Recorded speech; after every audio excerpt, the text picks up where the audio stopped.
Welcome to Tilly's Trans Tuesdays. This week we're discussing something you're perfectly aware of because you are a human who was a child that grew up in this society. And if you've ever set foot in a clothing or toy store, it couldn't be more obvious. Gendered childhood.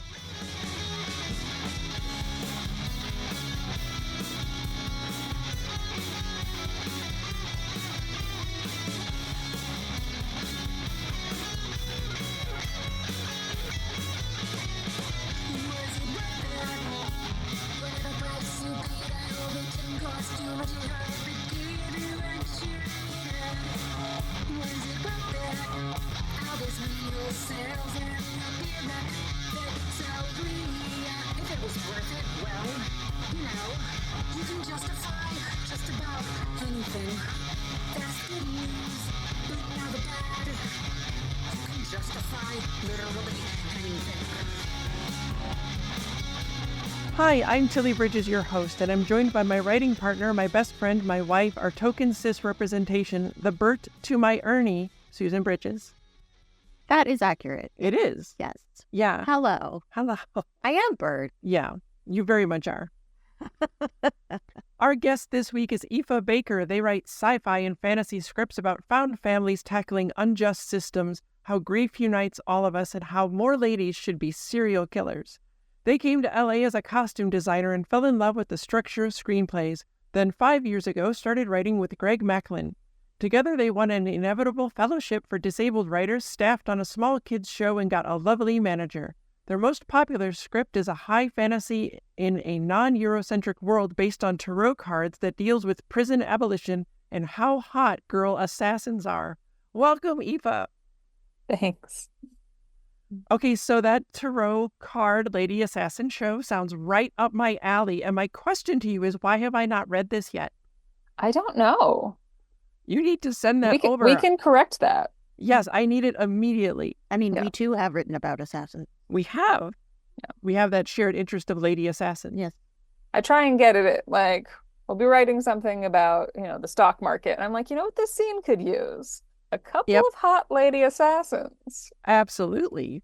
You can't have too many, right? Also, the stock market in general would be better with more assassins. I think that would fix a lot of the problems it currently has.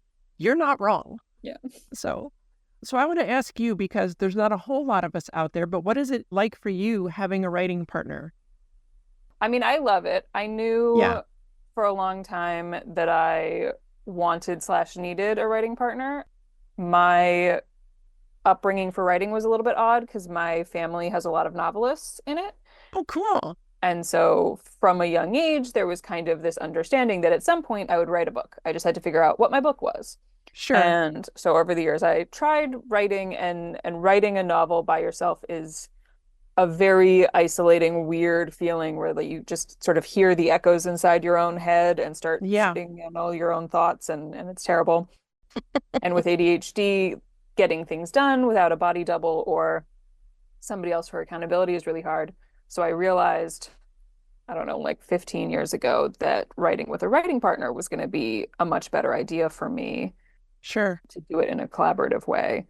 And then when I fell into screenwriting, realizing that it's a lot more accepted in screenwriting to write with a partner than it is in the world of novel publishing. There's a lot more partners in TV, which is a little bit weird because you split we're not treated as separate entities in TV the way that you are in books, and it's a whole odd thing. But so I had written with another writing partner before, Greg had written with another writing partner before, and we were in just a casual group of writers after doing a project together that he had written and I had costumed. And he wasn't sure what he was going to write next after his current pilot. And we were walking along, and I just sort of half pitched a couple of things that I had been wanting to write, one of which also involved assassins because the brand is strong. That's right. Talking about doing a 1930s Hollywood thing and having different studios hire assassins to take out each other's top talent and then have fake actors and stuff. And he was like, could I write that with you? And I was like, I would love that, yes. And so we started writing together, and it's been 5 years, and we've never looked back. Every project, we have several projects planned next. We agree about so many things. We didn't really have to do any work whatsoever to meld our voices on the page. We only have like a couple of little tells that we sometimes Sure. have to sand over, but for the most part, like it naturally compromised very easily. That's great. Yeah. And you know what? The thing that I found with Susan and me writing together is that we complement each other really well. Like she's really strong at the things that I'm a little weaker at and vice versa. So together we're almost like one whole writer. Yeah. Yeah. I mean, we definitely, you are the one who always has faith in it Yeah. from day one, and I never do. Yeah. But I'm the one that picks through all the pieces of it. That's the thing you usually say is I'm the one who drives the bus over the cliff and you're the one sorting through the wreckage at the bottom trying to figure out what we need and don't. Yes. Yeah. That is kind of how we do it. Yeah. Yeah. I would say we have areas that we lean on each other in a really nice Sure. way. So when we're starting a project, if we know there's going to be action sequences, when it's time to start doing pages, I'll start with those because I can fully visualize everything with the costuming background. Like picturing stuff is just really easy. And Yeah. that translates to tracking where people are in fights and Yeah, what I'm really moves good you've at already that too. And used. And Susan a little less so. You Yeah. always forget where people are. Right. That's when I read what you've written and say, this doesn't make sense. I don't know where this person is. Right. So, yeah. And then Greg loves the like very emotional stuff where people really say exactly what they're thinking.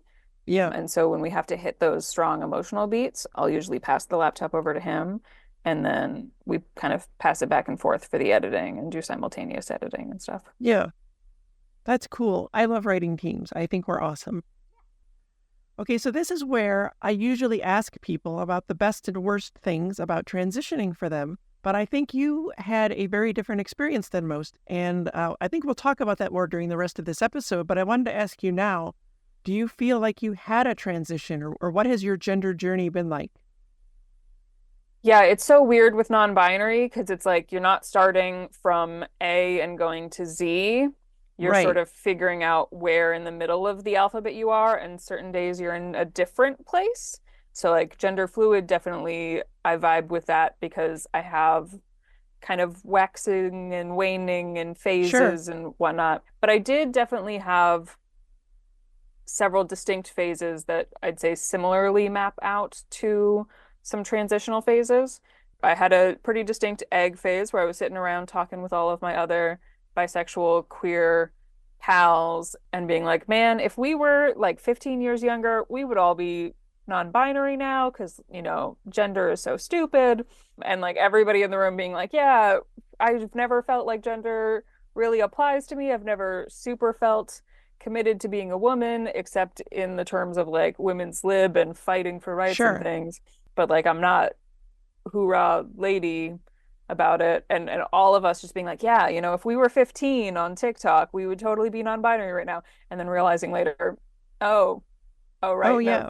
you can do that at any Yeah. age. Right. Okay. And I did always feel like that. Yep. I was the last to know.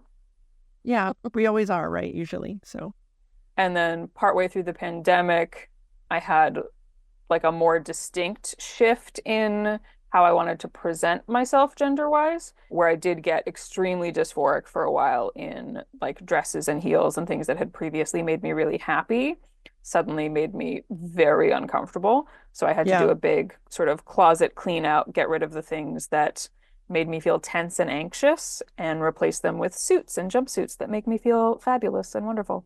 and you look great in them, if I may Thank say. you. So, okay. Well, before we dive in, where can people find you online if they'd like to learn more about you afterward? I'm pretty easy. I'm Vivacious Vandal on just about everything and That's a have great been. handle, by the way. Thank you. I mean, I've had it for close to 20 years now. And obviously, when I first got it, I did a lot more street art and tagging and whatnot. So it was more appropriate, Sure, but it still gives a sense of the vibe. it does. Okay, so when I talk about gendered childhoods, I am, of course, talking about the ways in which kids, both now and when we were kids ourselves, have every single facet of our society shouting at us that you are a boy or you are a girl and boys do X and girls do Y. And you're more aware of it than you know. The most obvious that still affects us as adults are gendered bathrooms. Girls go here and boys go there, and you do not cross that line into the bathroom you're not allowed in. It's one of the first things you learn. I remember once in grade school, I was walking back from the bathroom and I was the only one in the hall. And I brought one of those small rubber ultra bouncy balls to play with at recess. And I was bouncing it in the hall as I went back to class. And you see where this is going, right? It bounced into the girls' bathroom and I froze. I was terrified. What do I do? There aren't any girls around I could ask to go get it for me. And I couldn't find a teacher to ask because then I'd get in trouble for bouncing the ball in the hallway. So eventually I sprinted in and I found the ball and I sprinted back out, and I remember feeling terrified that I'd be punished, but also some weird thrill because I always wanted to know what it looked like in there because, spoiler, I was always a girl and that's where I should have been going. I can't tell you how old I was at the time. I suspect pretty young, but I don't know. I have no other memories surrounding that moment for reasons I talked about in the Trans Tuesdays on trans grief and how disassociation from dysphoria has made most of my pre-transition life a blank. Those were episodes 48 and 49 of this podcast. Anyway, I don't know what would have happened if I'd been caught, but in my overly active imagination writer mind, I was sure I'd be expelled and grounded until I was 20. And of course, that's not what would have happened, but my imagination didn't come up with that out of nowhere. It was seeded by how incredibly important it was made to me that you only use the bathroom you were told to, were supposed to go to, into the boys' bathroom, you boy. It was very confusing.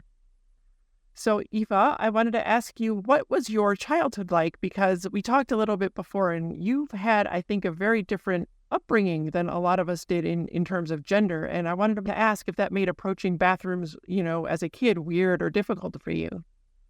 Yeah, I started from kind of more of a middle point. Yeah. Specifically because my mother, I think, wanted a tomboy. She had very specific memories of being a child and being much more masculine than her sister. She's one of 6, and being not allowed the toys that she wanted. So like she wanted a dump truck and wasn't allowed to have a dump truck. And so when I was a toddler, she got me this big yellow dump truck and she was so excited for me to get to play with it because she never got to. And I never touched that dump truck. She finally gave it to somebody else. She was staunchly anti me having a Barbie. She was like super duper feminist about it, where she just thought that they were everything that was wrong. And so she flatly refused until she walked in to my bedroom one day and I was playing with like a ratty face cloth, probably looking like, a child from a horror movie, like in the corner with my little rag. And she comes in and she's like, "What are you doing?" And I said, "I'm playing Barbie." And she was like, "Oh, okay. All right. The kid can have a Barbie." But she still couldn't bring herself to do it. So she told my uncle when my birthday was coming up to go into Toys R Us, which still existed, and get me a Barbie, but that it had to be Dr. Barbie. If she was going to compromise her morals, it still had to be a feminist Barbie. Sure. And this poor man went into the 2 hot pink aisles of Toys R Us that are so specifically girl coded, no boys allowed, and walked up and down them looking, and there was no Dr. Barbie. He didn't know that that was like a limited time thing. Sure. He lost his mind a little bit. I'm sure there was a fugue state of just pink hallucinations. And this was also before cell phones, so he couldn't call and check if this would be okay. But he grabbed astronaut Barbie and came home to my mother and was like, "Is this okay?" And my mom was like, "Yes." So that was my first Barbie, was astronaut Barbie with the fabulous silver moon boots and a little mesh bag for her moon rocks. And as a big Star Trek nerd, like that was the way to go. That was the correct Barbie. But yeah, so I was raised a little bit more masculine from the beginning. Sure. And was allowed to play a bit more with my gender than is the typical childhood experience. Yeah. So did that make like going to the bathroom at school weird for you, or did you always feel okay? I mean, I have some specific memories in childhood from when I had to use the gender neutral bathroom because I had Lyme disease and was on crutches and in a wheelchair, and like that was the only one I could physically use. And that wasn't great because I was definitely getting teased about that. And when you're forced to use the bathroom that's like mostly for grown-ups, it's like you're weird. So I think when that's the only option for a gender neutral bathroom and there's a kid that doesn't feel comfortable in either, that's not great. It's not a good starting point. I've always felt like women's bathrooms are a weird liminal space where like there's a performed femininity that happens in them. That's really weird to me. I would probably enjoy men's bathrooms more if they would aim better They do and not. they didn't smell terrible all the time. They But do. I am pretty comfortable, like if I'm at a club and the line for the ladies is long and there's no line for the guys, I'll just go in there and be like, well, here we go. Yeah, I don't think I could bring myself to do that anymore after being forced into the guy's bathroom my whole life. That's the last place I want to go back to. So It's not a very nice place. it's not though. No, It's not a cool clubhouse with a tree. it's terrible actually. It's a very Yeah. gross smelling place. Yeah. When I first learned what urinal cakes were, I was like, Oh, this yeah. is not a thing that should exist. We should be beyond this as a society by now. Yeah. Well, everyone listening to this knows of the blue is for boys and pink is for girls nonsense that our society flings around, and it is nonsense, and it's of course part of the false dichotomy. See episode 11 of this show for more info. But spoiler alert, the colors used to be reversed. Pink was for boys and blue was for girls, and it was for just exactly as sexist a reason. There's an article in the show notes about it, but here's a quote. A June 1918 article from the trade publication Earnshaw's Infants Department said, the generally accepted rule is pink for the boys and blue for the girls. The reason is that pink, being a more decided and stronger color, is more suitable for the boy, while blue, which is more delicate and dainty, is prettier for the girl. The article also says kids of all genders used to wear white dresses until they were 6 or 7, but it calls seeing a boy in one of them, quote, unquote, unsettling. That article is from 2011. Good Lord. Who am I kidding? It could have been written today and someone might have said the same thing. I mean, even though it was for practicality reasons. Yeah. Diapers. Right. They're hard to change. They really are. It's like, yeah, okay. Yeah. Well, anyway, not being allowed to like pink also very much contributed to my own gender dysphoria and was part of why I felt so broken. It's the societal false dichotomy that's broken, not trans people, but you certainly feel like the problem must be you because society said so. I discussed not being allowed to like pink by my mother, a color. My mother wouldn't let me like a color when I was a kid because it was for girls only, and that was in the Trans Tuesday on unexpected bonuses of transition, like getting to embrace the color you always loved but weren't allowed to like. You can find that at tillystranstuesdays.com. I mean, we also had that experience ourselves. Yes, with our son. Yeah. So, like, we went to the zoo with my parents. Yes. And our kid wanted a pink cup. That's and right. My parents freaked out. We got him the pink cup, though. I'm like, it's a cup. Right? Yep. He can have whatever color cup he wants. Yes. Why are you being so weird about a cup? Well, we know why, but yeah, it's also like really annoying that like psychologically they talk about kids being like 5 or 6. And they're like, this is when children become very aware of their gender. And it's like, because everyone tells them to do that. yeah, like, nonstop. this isn't just out of nowhere. No, society assaults you with it as a kid. Yeah, My God. yeah. Yeah. Well, Aoife, I wanted to ask you as a costume designer, We had something to say about the other things. do you have another thing to say first? I mean, I think we're probably about to say the same thing. So yeah, Yeah. for costume design, I had to study fashion history. Sure. And what you're saying about the color reversal is completely true. So before the 1900s, pink was still considered light red, which it is. It's just pale Sure, red. sure. And red was the masculine color for virility and strength. Blue was considered for women because it was very calm, and it was also very strongly associated with the Virgin Mary. So in all of the Yeah. Christian countries, Yep. That like we makes still sense. paint her in blue pretty exclusively. And Yeah. so a woman being in blue was this virginal, pure thing, similar to how we later made wedding dresses white for that same Yeah. concept of purity in our lovely purity culture, which is a whole separate issue that's just as messed up. You're not wrong. But so it was World War II, unfortunately, that caused the swap. And it's great when people are like, "Oh yeah, pink is definitely for girls," and if you are a boy who likes pink, it's because you're a sissy. You can be like, "Well, that's what Hitler's opinion was, and I don't like most of his opinions, so I'm going to go ahead and disagree with you." Yeah. Pink was used Is for that where it came from? Yep. It was used for Wow. marking the queers in the camps. That's right. With That's the also where triangle. the upside down triangle comes from as a sign Right. for queer identity. Right. So yeah, Hitler had bad opinions, and did. I feel pretty good about disagreeing with anything that he thought was Yeah. right. we take the bold stance on this show that Hitler was wrong and very bad. Yeah. So, and that shouldn't be a thing you have to say, but in this day and age, here we are. Yeah, here we are. There are a few people who have more wrong opinions than him. Yeah. Even his mustache. Terrible choices. It was really bad. Yeah. Just not good at all. Awful across the board.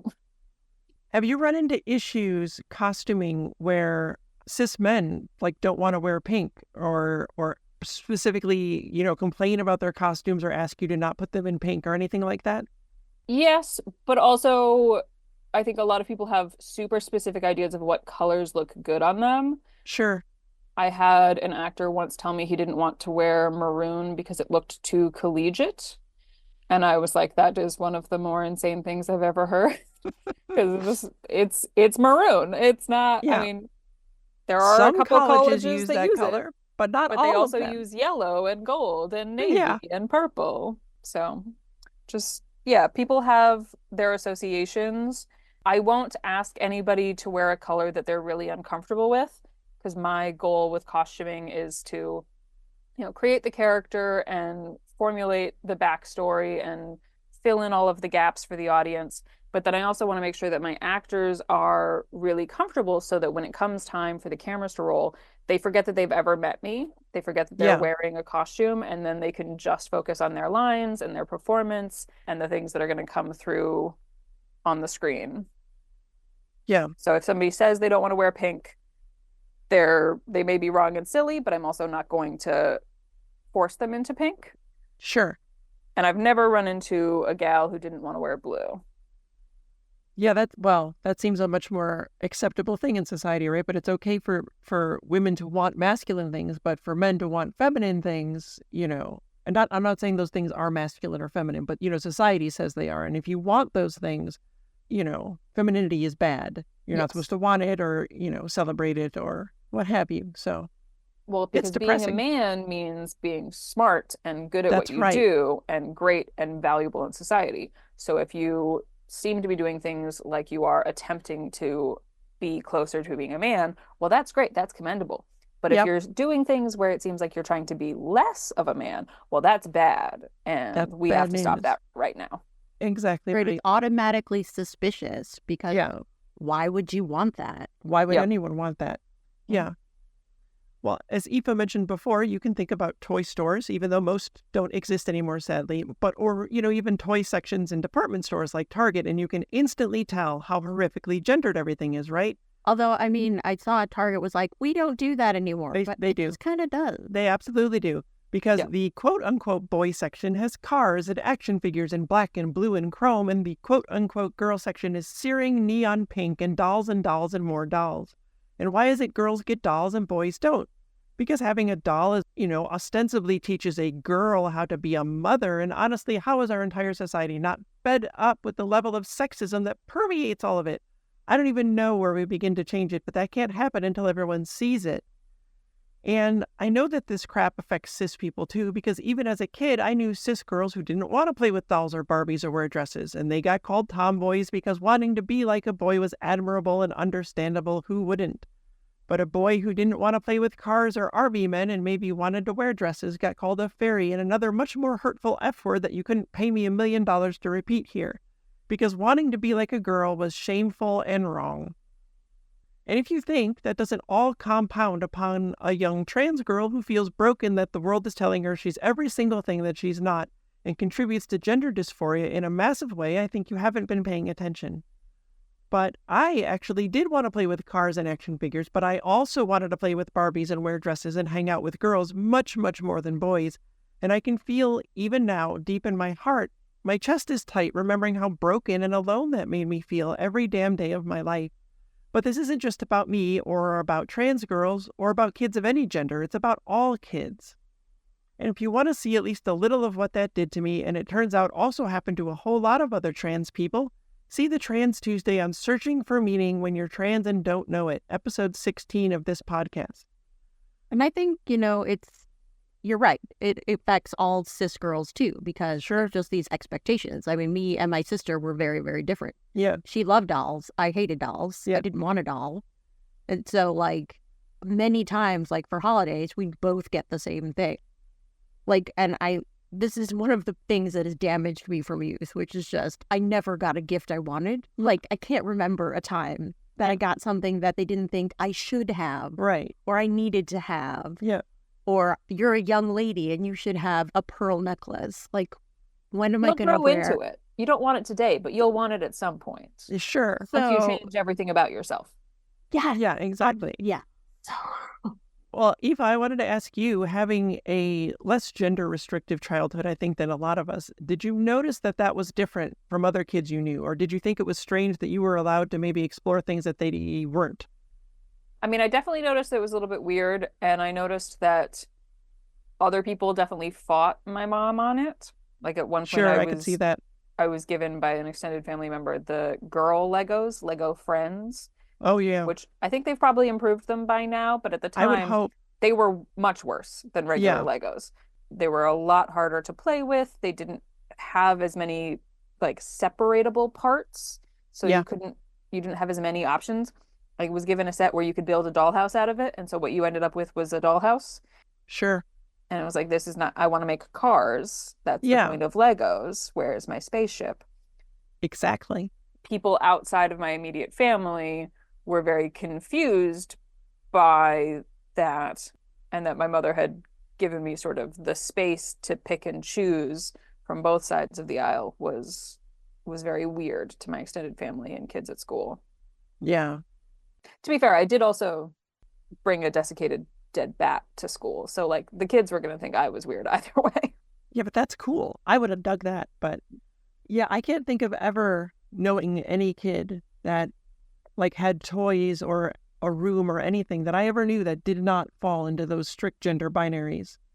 I never knew anybody that had anything that was slightly, quote unquote, not for their gender, you know? I think one of my prized possessions I found on a beach on a vacation when I was like 10, it's a cat's jaw.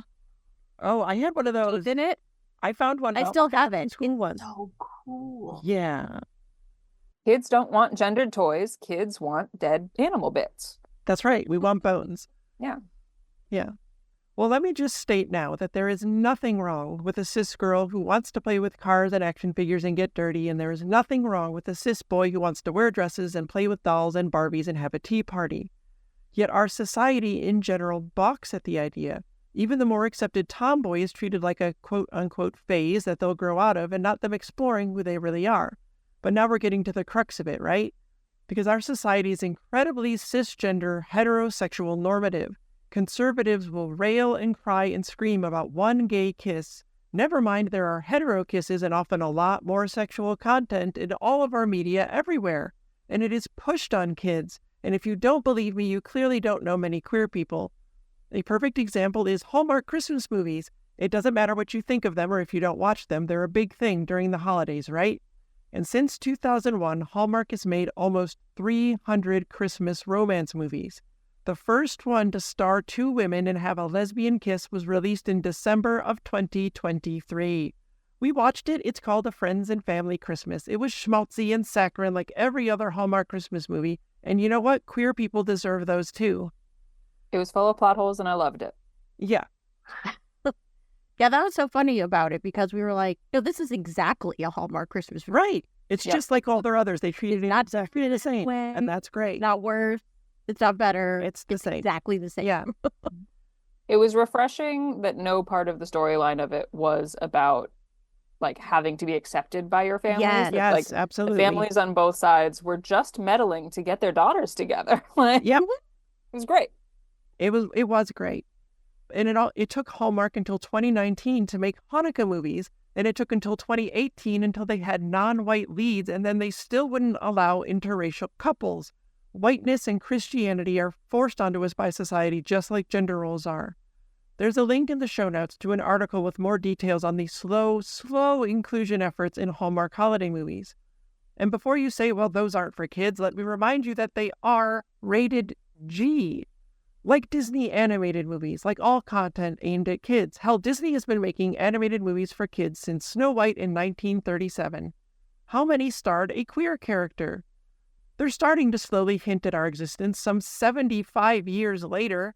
Strange World had a gay boy as a main character, and that came out in 2022.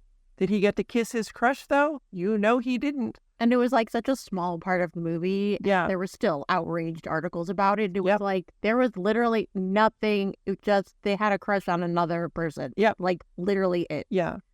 And how many Disney movies have you seen where a cis guy and a cis gal smooch? Is it all of them? In The Little Mermaid, Ariel gets married when she is 16 years old. Yeah, that's not cool. Oh my God.